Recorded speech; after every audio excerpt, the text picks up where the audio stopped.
Қаллаңы қарбаспыт тас қая, қонноғын бұттығын бұйығар.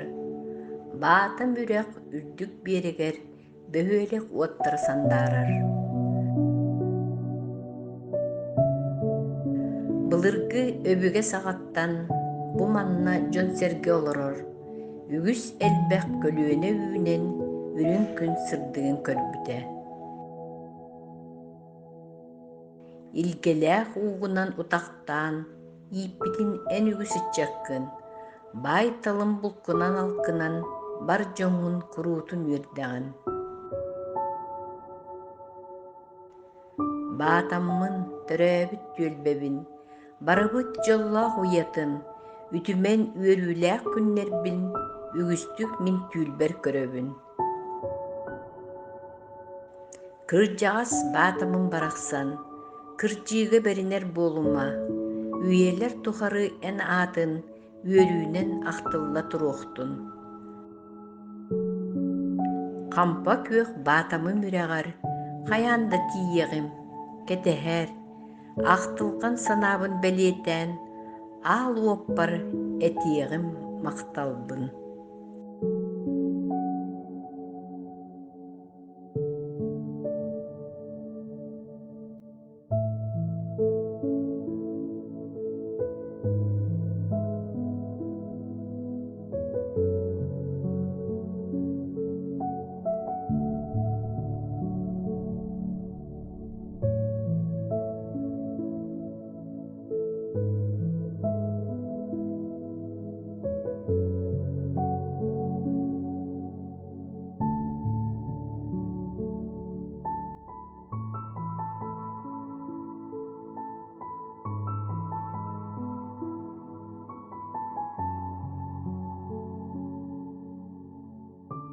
Стоит деревня Патома на берегу быстрой реки, со скалистыми берегами, бурными порогами, от красоты которой умиляюсь каждый раз. Называю я Патому райским уголком, волей судьбы оказавшись тут. Здесь нет пыли, шума, тут лишь да благодать. Душой и телом отдыхаешь тут. Сидя на скамейке с берега, любуешься быстротечной рекой.